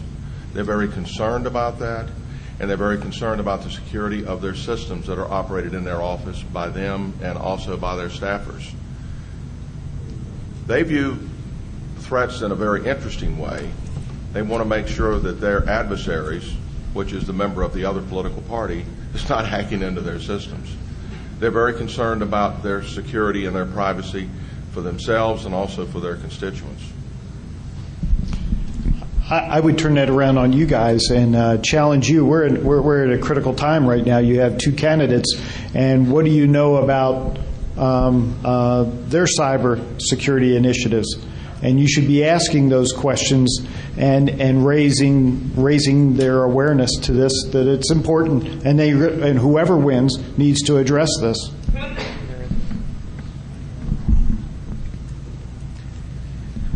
Well, since the subject of security clearances came up a few times earlier, do any of you believe that the current restrictions involved in getting a security clearance are not always useful for the threat matrix that you're facing and that you're looking for in your employees?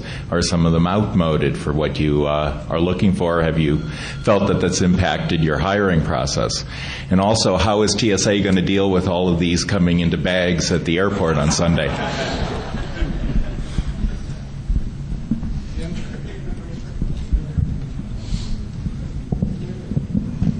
Sir, are you implying that those restrictions should be loosened a little in terms of... I'm saying that Are these your restrictions, or? I'm asking you whether you believe that just a blanket, have you engaged in felonious behavior, does that map to the threats that you would be facing on whether an employee is loyal, et cetera?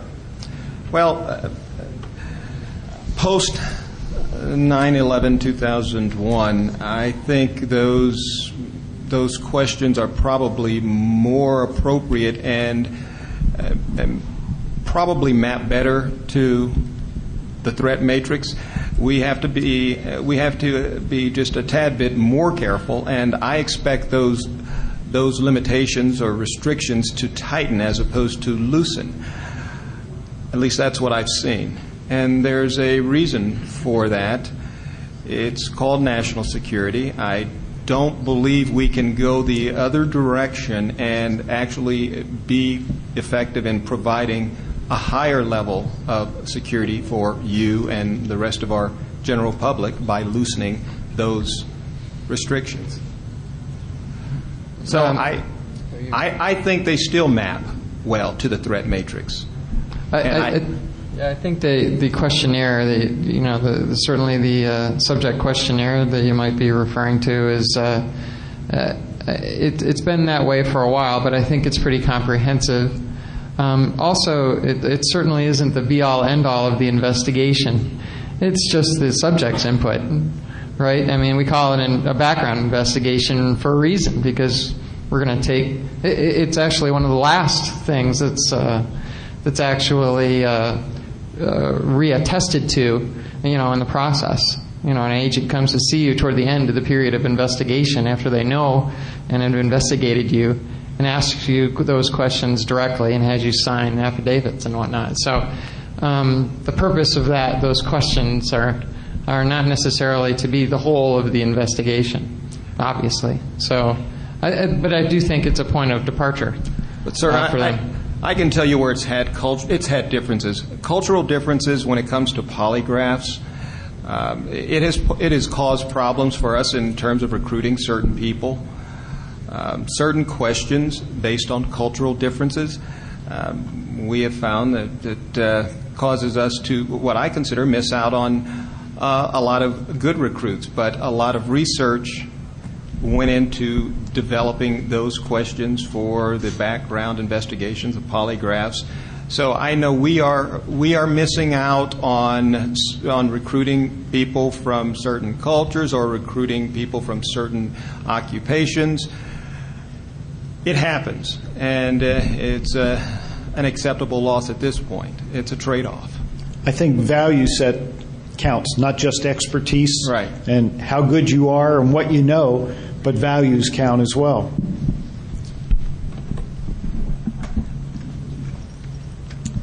Yes, we've heard from this panel a lot about kind of the outreach and the leadership in cybersecurity, and that's great. Are you finding that in the convergence of logical and physical security, are you able to influence your counterparts in the physical security world to adopt secure policies and practices and not do stupid things? No, I think that's in their job description, stupid things sometimes. Well, that was one of the requirements when I set out to depart from my current position because I'm eligible to retire. I said I will not talk to a company where physical security and information security are under separate umbrellas. I have the physical people reporting to HR and the information security reporting to IT. I don't believe that is the best model, my personal impression. So when I'm talking to my colleagues, because many of my colleagues have left and gone to the private sector and they're on their physical security side. I am more an information security guy. However, I believe the best operational model is where all security is under one umbrella.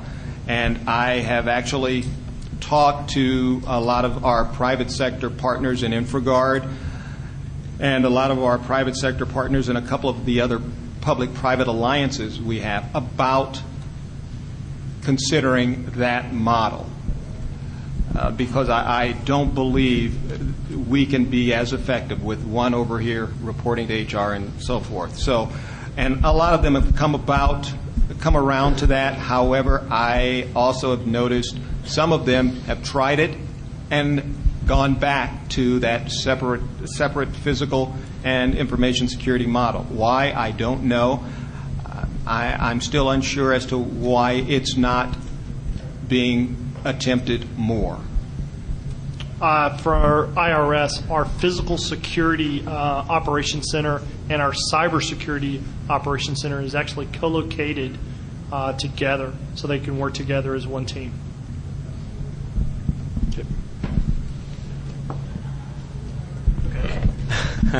I'd like to first direct this to the RCMP, to my fellow Canadian, and then to the FBI. But there's some more. I've noticed a trend over globally towards ubiquitous surveillance. So if you see at the Beijing Olympics, there's cameras everywhere. In London, England, I think New York is trying to implement something like this. And I'm wondering, is it possible to have effective oversight with just enforcement having access to these systems? So there have been examples in London, for instance, of people peeping in through people's windows. So I'm wondering, who watches the watchers, and how do you effectively control the balance of power then between enforcement and the regular people? Would you consider opening up the systems to everybody? Who watches over us, obviously, are the laws. Whenever we get, whether it's warrants for surveillance and then those types of things, we have the courts to answer to. So it's not just done haphazardly. We don't have the video surveillance systems that other countries do. I think UK is probably the most advanced in how they have it. They have cameras virtually everywhere. It comes back to what we had mentioned before. It's weighing between the privacy issues of a country, what they are willing to bear, and the laws that they have. And also that comes from the public outcry as well. Are they willing to do this or not? Are they willing to accept it? You'll find that I think in some of the countries, again in London is a good example, with all of the cameras that are available there, I think the public feels perhaps more safe.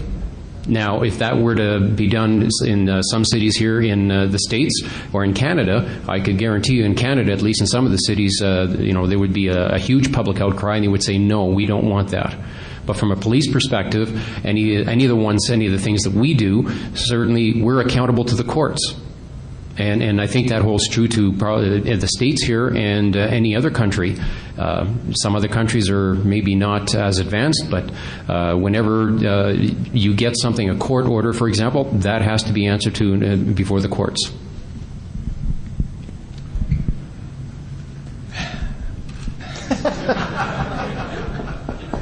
Why people believe, our public believes we will abuse those authorities. Let me tell you, I've interviewed too many people in prison to ever want to be in their place. So a court-authorized monitoring, court-authorized wiretap, overstepping those bounds is not something that any of our agencies, and we probably do more of them on the criminal side, and we probably do more of them than anyone at this table will admit to. I'm sure there are more done elsewhere, but as long as it's court ordered, I have no problems with it. And I don't believe those authorities are being abused because there are too many checks and balances. How many years ago is that? Exactly. Yeah, see, things have gotten better. But I didn't say it has not happened. You will always find instances where someone has tried to sidestep the rules or overstep the authorities. We lock up our own. I've interviewed former FBI agents in prison. Not a comfortable feeling, but I have done it because I spent 2 years in what's considered our internal affairs. And so I don't ever want to be on the other side, and most law enforcement or national security people want to be on the other side where the door, the cell goes shut and they can't walk out the front gates. So opening it up to everyone, as you say, I think that's ludicrous. I mean, talking about an invasion of privacy, I'm not sure how we would work that. But no, I have no problems with it. As long as it's court authorized, I don't believe those powers are being abused. So, again, nobody on this panel, their agencies don't make the rules. Right. You guys make the rules by voting and influencing your politicians. But, you know, if these guys weren't using the tools available to protect you, you'd really be fucking pissed. You know? Right.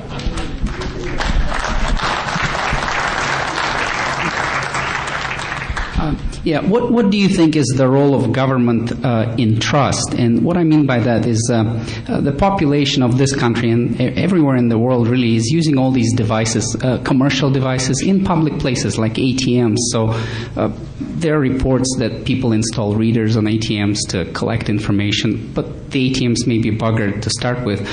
Do you think the government has a role to play there, like maybe some kind of a trust? I'm thinking of this because, like, we have an FDA, right? And they sort of test drugs and they say, okay, this is not ready for production, right?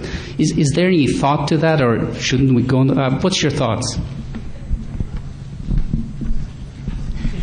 So you're basically asking about regulation? Maybe for certain applications. Okay, show of hands. How many of you think the government ought to regulate cybersecurity in the private sector and in your personal life? Turn around and look. That's your answer. They don't want it. Congress didn't pass any laws to do that. Hi, I've got a question about the continuous suppression of UFO.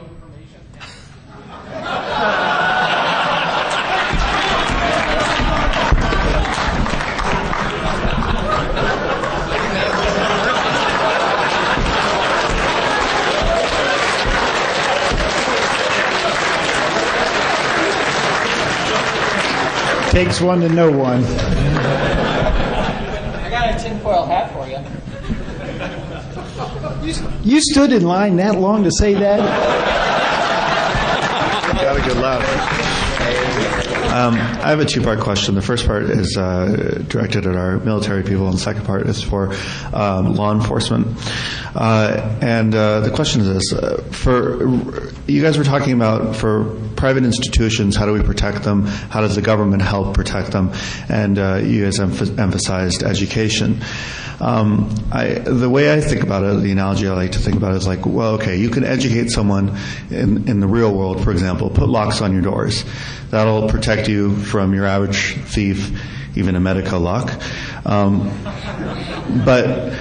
But the question is, what about when the attacks are not so much like an average thief, but more like a missile launch? Like, for example, denial of service attacks from organized crime, be it from nation states or from private criminal enterprises. So what does the military do? Because, I mean, like, you know, in the real world we have, in the non-cyber world, let's say, we have airplanes and other defense systems.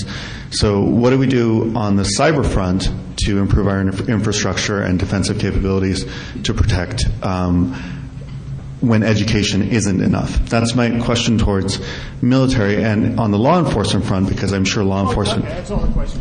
Black hole the packets. Is that all right? Because this is actually part of this. I'm sure law enforcement is a big part of this, of stopping this problem. And what can you guys do about the guys like... I saw this program, To Catch a Predator, but not that one, but the one they did on the cyber thing. I forgot what it was called. And John Hanson found this scamming guy really easily, and it was sick. He just walked out, and it was really gross to watch. And I was thinking to myself, wow, if he can find this guy so easily, why can't we protect our own citizens from scammers like that? Okay, question one, I guess we'll start off with. As far as protecting the general public from, well, first of all, there is a division between the people here up on this stage and you know, between all the different agencies here.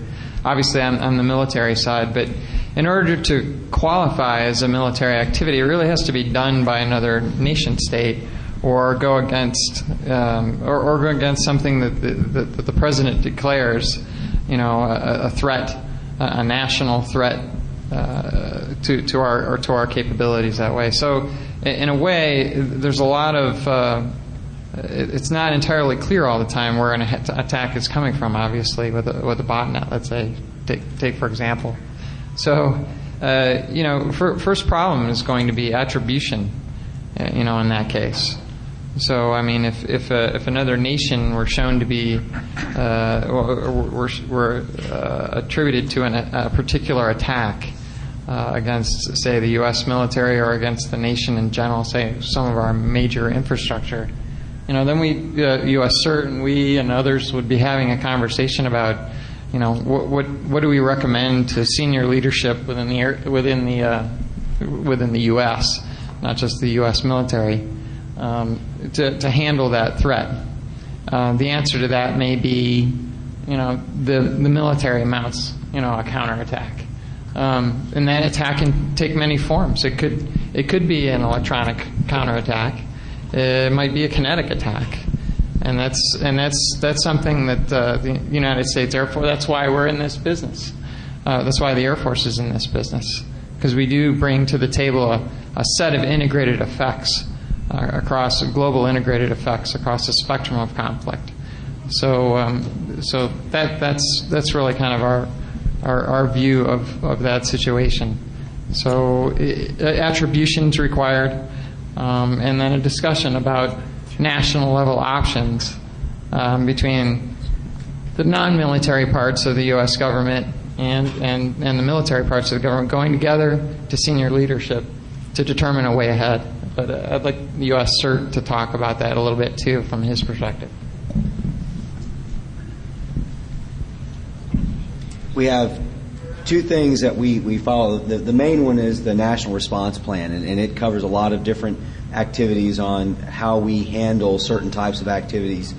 Obviously, if you're talking to some type of response action, that's when it starts getting beyond what we can probably discuss in this room. Plus, it's a very difficult trigger to pull because of the attribution piece. We don't see the muzzle flash, the smoking gun. But to expand this discussion, there's the National Cyber Response Coordination Group. Still learning some things that it needs to do, but it brings the government to include the Department of Justice. So we've got the guys over there. It brings the DOD, so that includes both military as well as other groups at the table, and as well as Department of Homeland Security. So it's a very comprehensive process to determine what we can do, one, from a defensive mitigation strategy, and is there something that should be recommended to the President to do, because you've got to get to that point of saying this is an act of war or act of something that is severe enough that the politicians are willing to put something out on the line like that. Just real quick on the second part of your question was the press guy who was able to find the scammer real quick and all. That's a question that comes up a lot. It's a frustration of a lot of citizens. Two answers to that real quick. Number one is volume. There's a lot of them out there doing this stuff, and we have a certain threshold people that we're going to go after that sort of the volume is up on. And the other thing is, and it goes back to the privacy question, is they're using different tools than we are. They're not worried about the same constitutional rights violations that we are. Catching somebody for us is a little bit more difficult because I don't have the journalist tools. I have law enforcement tools. With regard to finding people, tracking people, you know what I mean? It's a little bit more difficult. That question's come up a lot. One of the analogies is like drug deals. You find, why is it so easy for a 10-year-old kid to buy a rock of crack on the street, but cops can't catch them? Volume, there's a lot of it going on, and catching them takes a lot more than just knowledge of the neighborhood, and you have to have people talking to you. It's the techniques you use to get it. So I just want to say that real quick. I'm sorry, but we only have time for one more question, so the rest of you guys can sit down. I apologize. These guys will hang around afterwards, though. So the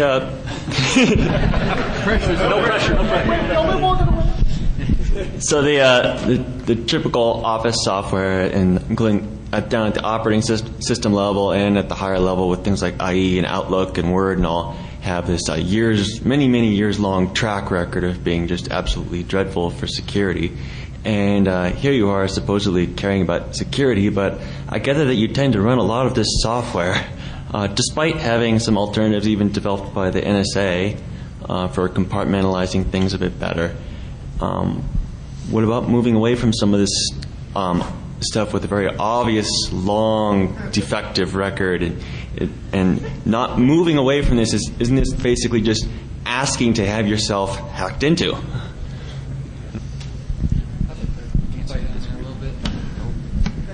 Forget that. I'll just come right out and tell you.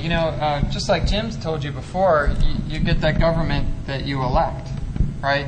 So we have to follow rules laid down for procurement of pieces of software that the politicians that you elect put into place. I didn't elect Windows.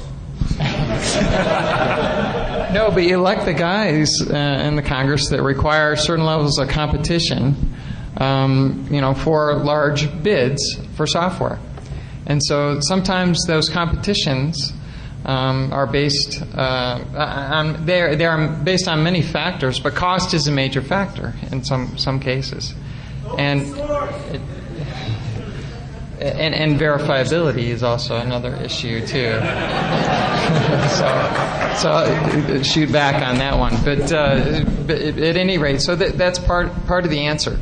We don't mean to reflect all those sorts of questions back, on your elected officials, but that is a major issue with our procurement. That's why we sometimes get the things that we get.